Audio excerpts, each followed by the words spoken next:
Hello everyone, welcome to lesson 3 in this educational series, hoping to improve how well you can deal with horde and elite enemies today. And we talked in the last episode about how to deal damage better, but I think I want mainly to focus on staying defensive in this one. We do need to be able to dispatch these enemies, so I'll be giving a few tips for that, but most of these are ways of avoiding damage from our enemies on the field. They each have their own tricks, but let's go ahead and start with the most basic enemies. I won't be showing a whole lot of this enemy or his compatriots, such as this one here. Right, all of these enemies are functionally the same. They have the same attack patterns, and the only difference is these guys have a little bit more health and armor than these smaller guys, and there's obviously different variations. But any enemies that just have a single melee like that, they're always going to have the same basic attack pattern. So let's look at what that attack pattern is. They have a switch up where they go behind their head. They also have a underhand. They swing from the right side. Both of these, you can see, have a similar time from the time that they really start their animation, where you can see they're going to make a swing, to when it actually hits me. And while I'm showing this, I want you to notice something else, because since we're focusing on staying defensive against these enemies, there's a couple different ways you can be defensive. And the first of which, as you've seen there, is blocking. Now I want you to note that it does not take any more or less stamina to hold down my block versus what would be called like parrying, where I quickly block, right? It's still taking 10% of my overall stamina, so you don't have to be nearly this precise. The only thing being able to quick block like that does is perhaps I'm shooting, and then I can come back and quickly block. Or maybe I'm running away, and I can quickly block. One thing interesting to note is that blocking works from all angles. And so I'll see people running around with their melee weapons, and they're taking attacks from behind. There's no need for that, because you have this lovely swing indicator that tells you when it is time to block. I'm just going to let it play out for a little bit longer, probably about 5 more cycles, and I want you, especially if you can get this mod, it's called Creature Spawner, practicing the timing on hearing that audio cue, that versus actually clicking block, is super important. You will take way less cheap shots.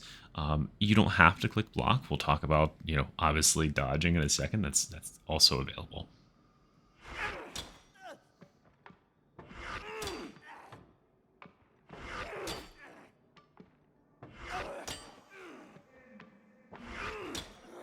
All right, so hopefully you're kind of getting that pattern down in your head. To me, it's like block, block, and that is how I kind of have coded it in.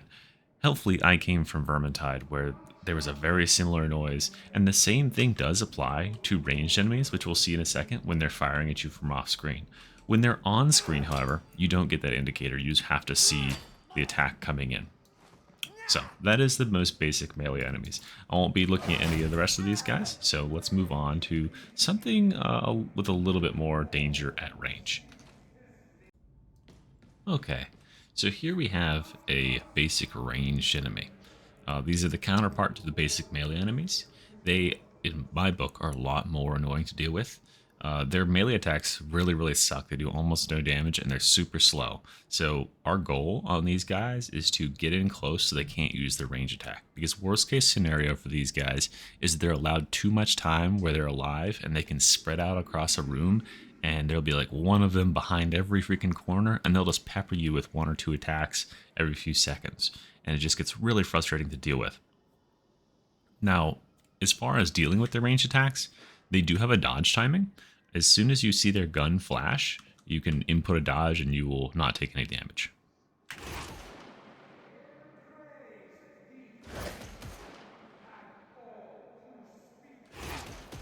All right, there you go. And you can also use that dodge timing, obviously, to sprint slide and dodge the damage as well. And You see there, I could close quite a bit of distance in a very small amount of time by sliding. So that is absolutely the preferred way of closing distance on any ranged enemy, with maybe one exception. They also sometimes, but not always, have a little bit of an audio cue, like when you're getting attacked from behind with a ranged attack. But this game is glitchy, so it tends to sometimes not happen. But it's a variation on the whoosh sound that you'll hear when they're about to melee you from behind. So let's see if we can get that to happen. There it is. But you can see it didn't trigger that time. So who knows what causes it to happen?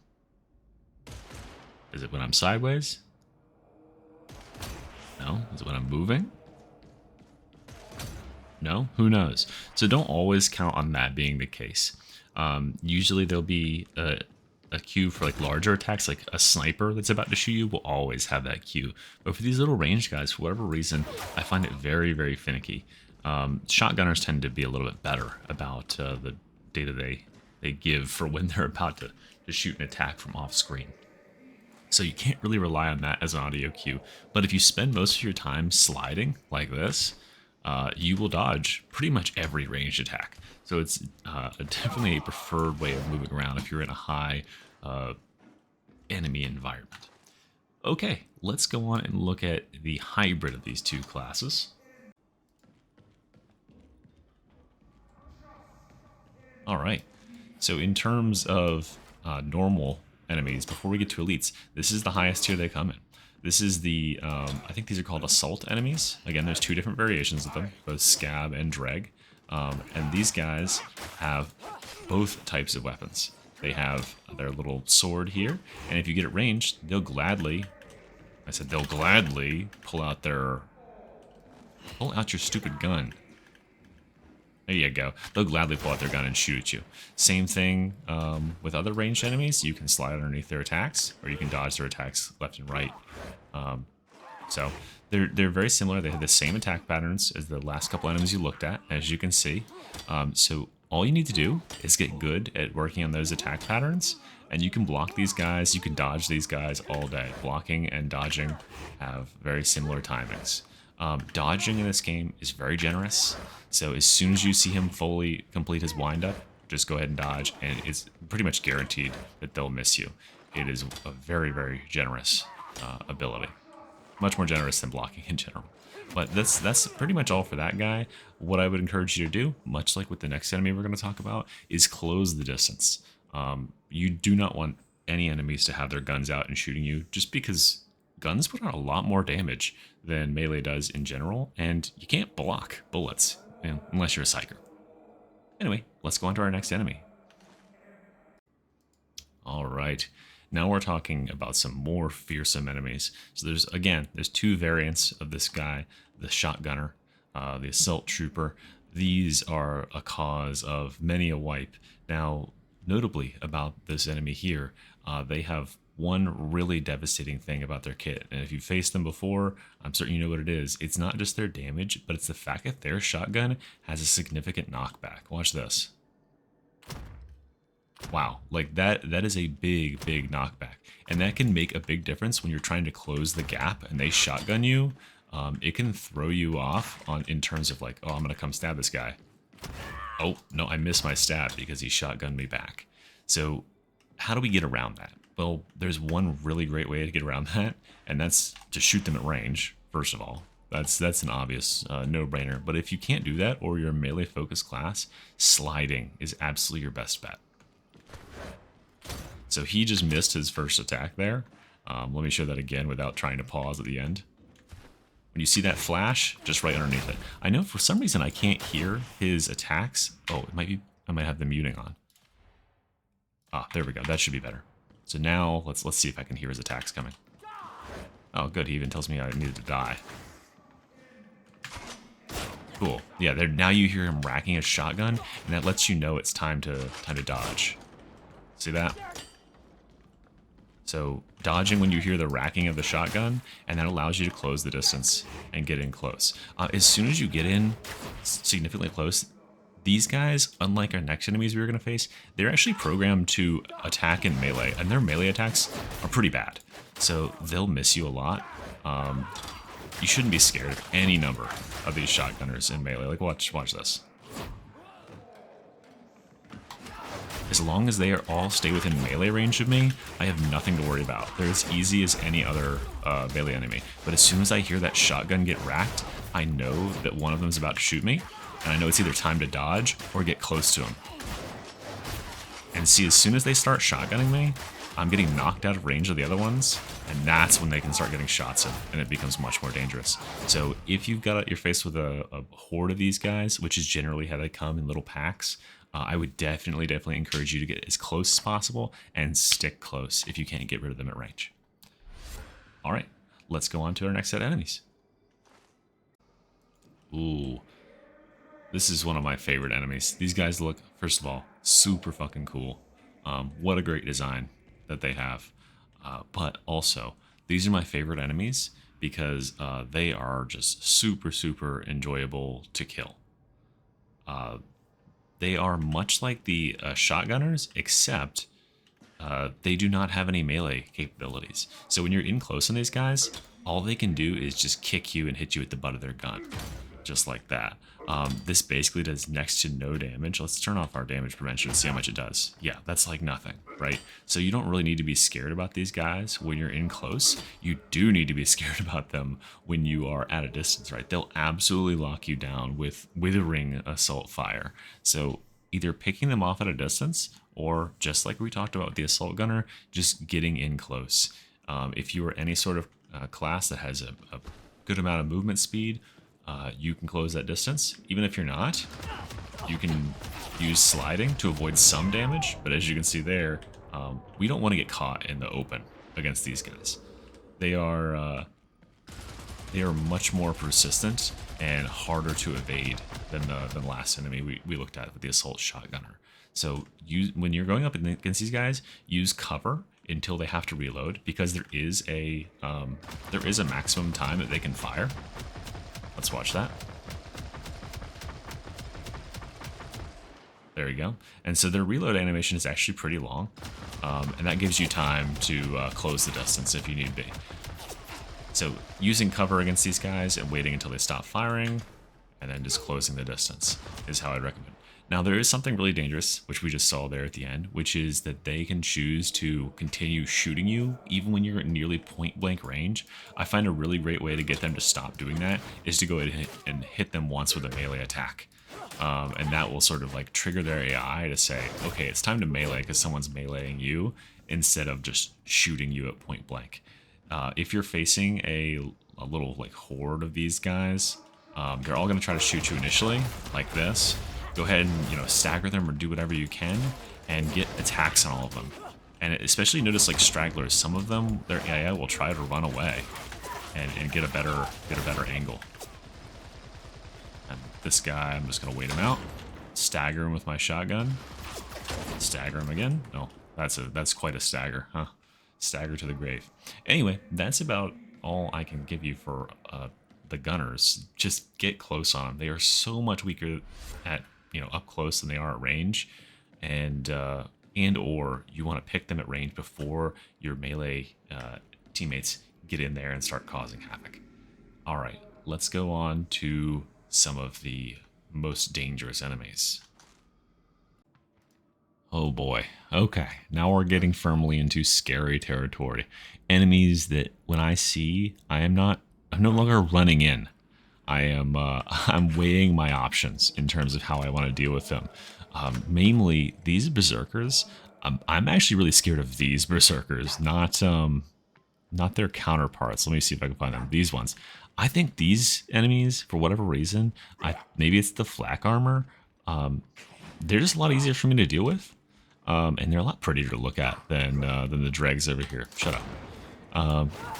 So, in order to deal with these guys, you really need to keep a little bit of distance. If they get in close on you, they will absolutely get multiple hits.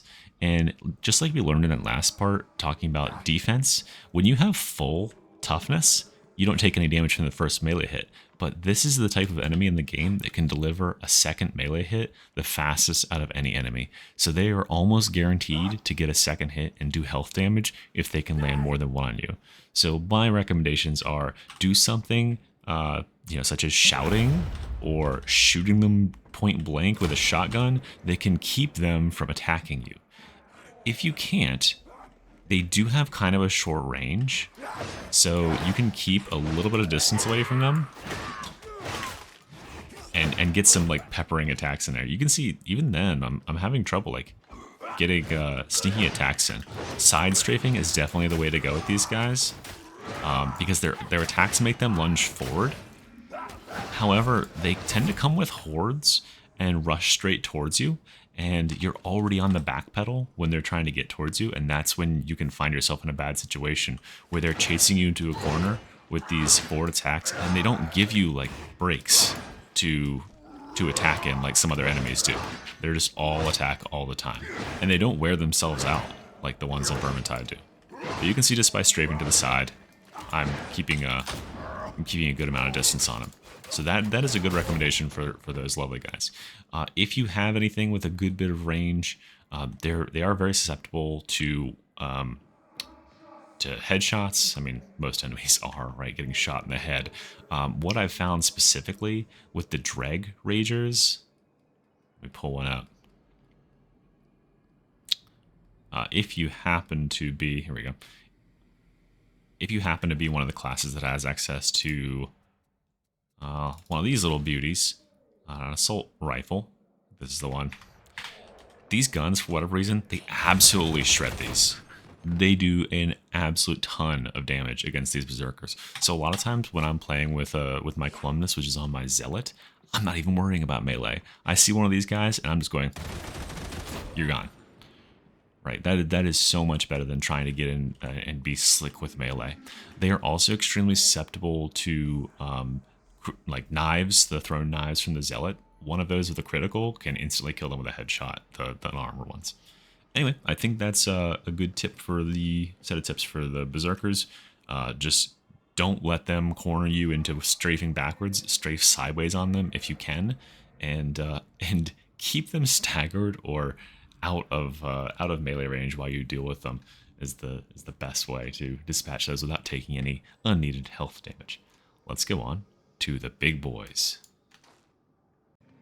Okay, well, I would rank these guys right up there with the most dangerous of all the enemies in the game. I happen to have an advantage coming from Vermintide 2 because these guys basically existed in that game in the form of Maulers. And they're, surprise, surprise, called the same thing in this game. So Maulers are very tough enemies. They do have one sort of conundrum about them, and that is that they have different types of armor on their head and their body. Even though this kind of looks like it's all carapace, their head is the carapace part of them, and their body is all flak. So this presents us with like a bit of an issue here. For instance, if I'm using my revolver and let's say I've got a fresh health one of these boys. But using my revolver, do I want to shoot this guy in the head or do I want to shoot him in the body? Because his head has big damage reduction, but it gives me a headshot. And his body isn't a headshot, but it has less damage reduction. Well, let's test that. So, 2457 in the body with a crit. And in the head, 1459. So this is going to depend on the amount of rending that you have. I don't have any rending on this build, but I do have a lot of damage. So you can see how much carapace armor reduces your damage by. And let's just show that same idea applied in practice with a very normal weapon to be using against one of these guys, which is an Antax. These are great anti-armor weapons. However, the amount of damage it takes to chop through his head is just tremendous. And the problem, well, I mean, it's not a problem for most enemies in the game, but their headshot hitbox is huge. I mean, look, all these attacks are hitting the head, and I'm not even aiming at the head. I'm aiming down around his neck and his shoulders. So in order to get rid of these guys really quickly, just aim down here. There you go. Easy peasy. You see how much damage each one of those hits does? 479 on a normal attack versus 170 on a headshot. People don't realize that how much Carapace armor reduces the damage by. It is a tremendous amount. So absolutely aim low because you don't want to accidentally clip the headshot hitbox on these guys and have your damage basically negated. Since you're doing more damage as well, you'll get a good amount of stagger on these guys just by going for body shots and leg shots. Notably, by the way, if you are shooting them from a range, don't shoot them in the legs and things like that because it does less damage. Shoot them square in the chest. It'll do the most damage with a ranged weapon. Doesn't apply to melee, but it does apply to range. All right. Well, speaking of Carapace armor and how much Carapace armor negates the damage we're going to do, we've got one last enemy. A very big, a very iconic enemy to look at. All right. There are 3 big boys in the game, and depending on who you are and what build you're running, any one of them can be the most deadly thing that is on the battlefield. I have seen a lot of games ended by Reapers. I think we all know why. They've gotten made a little bit better in recent times because they've removed some of the knockback that their guns do, but their knockback is just incredible. Watch this.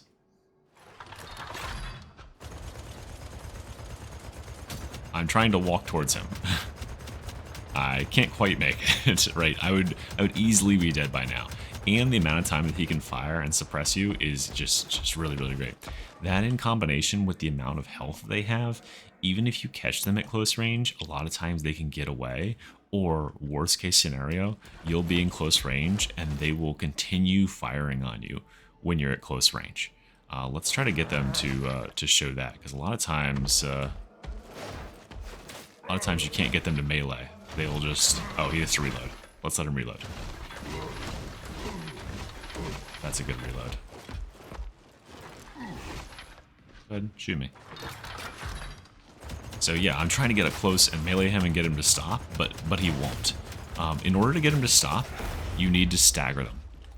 With like a light stagger like that, even large caliber weapons do a good job of it.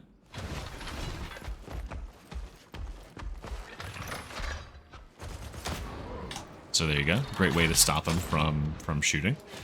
This works with revolvers and things like that too. As far as dispatching these guys, one, shooting them at range is really good, but also because these guys are the same type of health as boss enemies are, they have a armor type called Unyielding.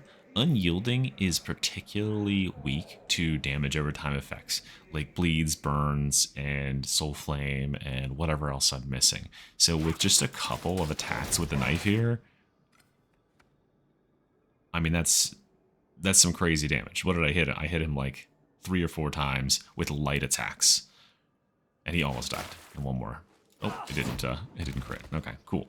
So yeah, bleeds and stuff like that just do an immense amount of damage, and that will be really important when we're looking at the next enemy, because he is also classed as Unyielding. It's the Bulwark. Oh my god, I used to absolutely hate these enemies, and let me show you why. I was playing Zealot using the Antax, and I still use the Antax. It's a very good axe. However, watch me try to dispatch this guy.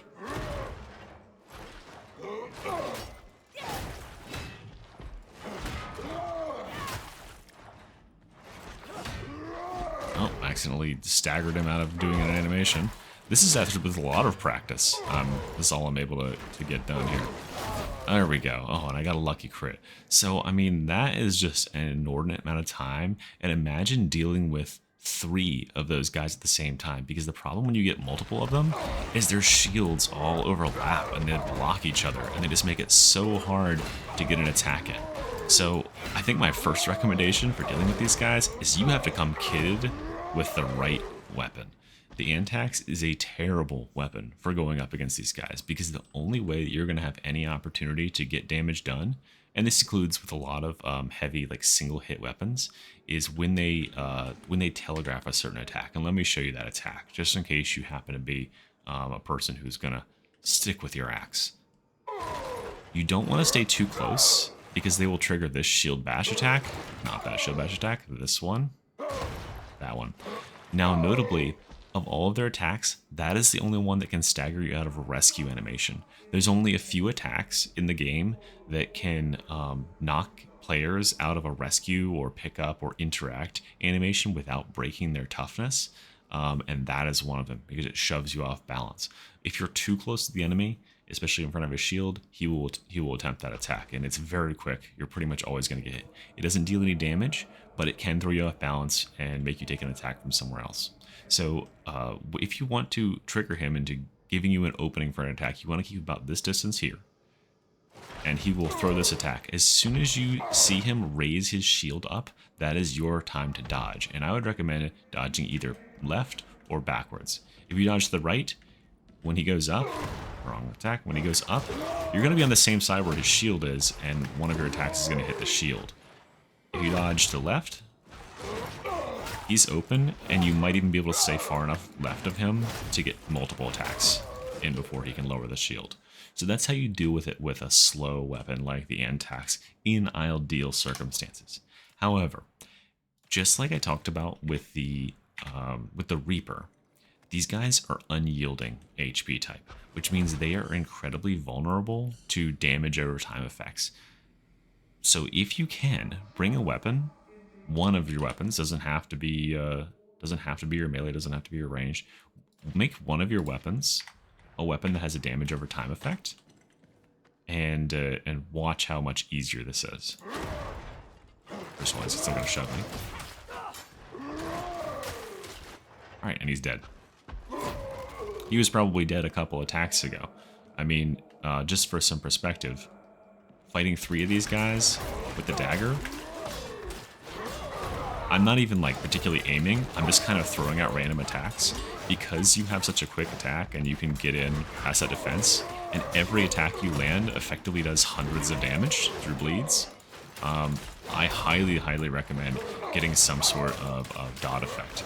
Now, if you're playing Psyker, obviously you can use like Soul Blaze or any staff attack to like it just can entirely negate their shield. Other really effective ways of dealing with it, I've been trying to show all of these without using any abilities because abilities are very class specific, but anything you can do to stagger them and knock them down just gets you free attacks. And as you can see, because they're unyielding, they don't really have that much effective health. Not like our next enemy who has a ton of effective health. So they actually go down pretty quick once you open them up to attacks. So those are just a couple of simple ways to open them up to attacks. Just dodging on the timing when they raise their shield like this. They will always miss. They'll shove you when you're too close. And you can deliver multiple attacks by dodging left. Cool. Let's go on to the last, and for most people, the most challenging elite enemy.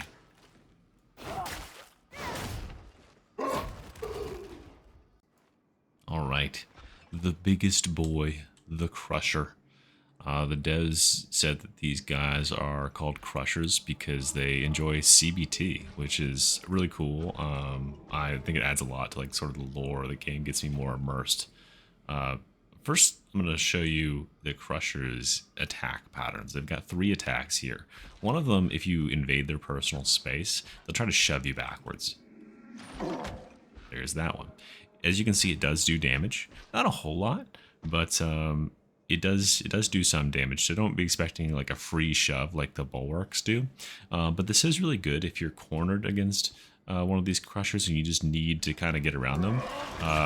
You can get in close, get one of these shoves, and then use that distance they give you to run away. Maybe regroup with some teammates who can help you out.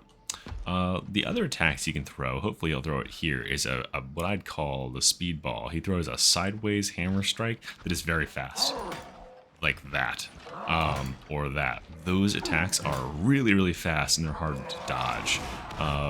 They're, you know, if you know the timing, you can block them. But the problem with them is even if you dodge backwards, I dodged backwards there, and he continued to follow me up with it. So dodging those, you want to make sure your timing is right, and I would recommend dodging left. Not for that attack, but for this attack. If you dodge left on the hammer strike, you'll go right underneath it. Now, it's a little bit sketchy when you're playing Ogren like I am right now, but yeah, dodging left opens them up a lot more. The last attack is what I would call the pain train, the overhead, you know, titular crusher attack. That attack, you can block it without taking damage. Let me show you how much damage it does. Taking this overhead here. So, I mean, I had like 500 health. That's a lot of damage. If you're playing a class that is not an Ogren, you're going down, taking one of those overheads without blocking. You will absolutely 100% go down. Blocking, you will take less damage. It might just break your toughness if you have full toughness. It might hurt you quite a bit, but I would really recommend against blocking. Besides the fact that when they go for one of those overhead attacks, if you can dodge it, you're opening them up to a bunch of retaliatory hits. So that being said, speaking of retaliatory hits, let's talk about how we can deal with the Ogrens. I think the problem that these giant crushers pose for newer players is a lot of times newer players are not used to facing enemies that have, one, the health pool that these guys do, and two, the armor class. They faced bosses before. Okay. I'm not your keeper. Thank you.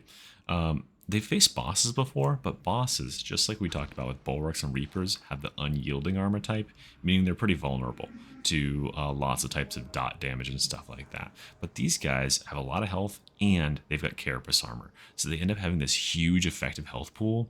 I mean, if you've been used to running difficulties up until like Malice, and you're using something like the Devil's Claw sword, good luck killing one of these guys with one of those things. You know what I mean? So just like with the Bulwarks, the best recommendation is to come equipped.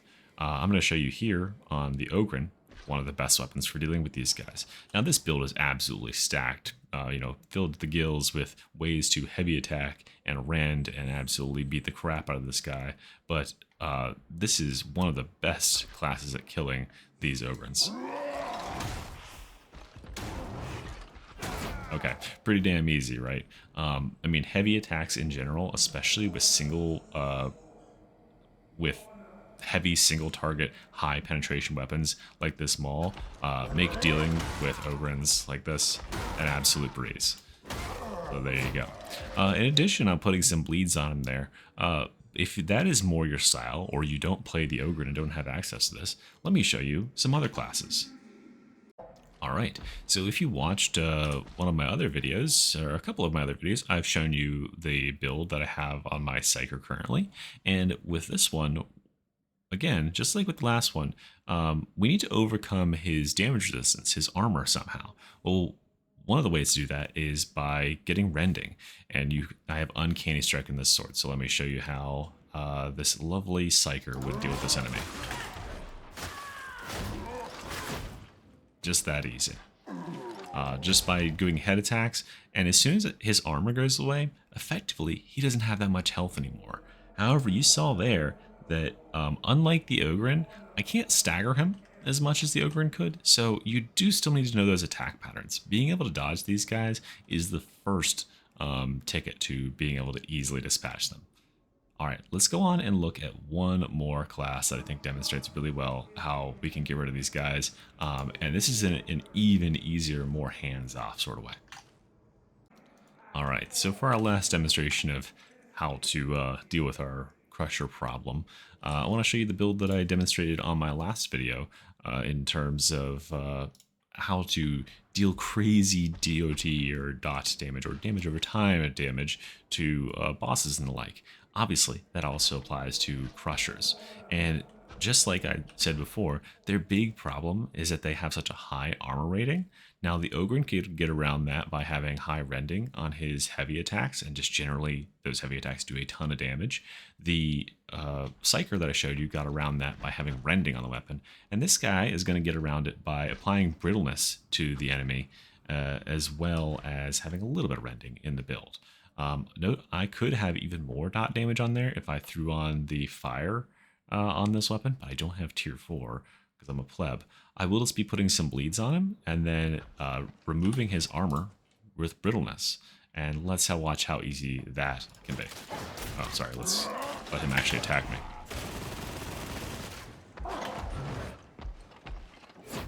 Right, so I think that this is sort of makes a nice middle ground. If you're playing Ogryn, you don't really have to play around the attacks that the Crusher has, because he can stagger him so hard with the pickaxe or the mace or any number of weapons that he doesn't get to launch his attacks. When you're playing Psyker, or at least with the build that I have, he does get to attack you, but you can dispatch him very quickly. And with damage over time effects like these, you can deal some damage to him, but you saw most of that time I was well out of range of his attacks. It's a very safe way to dispatch him. So that's just a couple of looks at ways of dispatching Crushers. These are my favorite enemies in the game. I think they're absolutely iconic, and so I wanted to spend a little more time on them, in addition to the fact that they are the hardest enemy in the elite category. Well, anyway, guys, I think that's just about it for elite enemies. If I missed anything or you want more tips on a certain enemy, just let me know. I'd be glad to respond to you in the comments. I might even make a video if I feel like your question is complex enough that it needs some more addressing. And that's it for this lesson, lesson 3. On lesson 4, we'll be discussing how we are going to deal with specials and bosses. That's going to be really complicated. I anticipate it to go quite long because there's a lot of specials in this game. I don't know if you've noticed, and they really are what makes this game as complicated as it is. So I will see you guys then. Thank you so much for watching, and have a good one.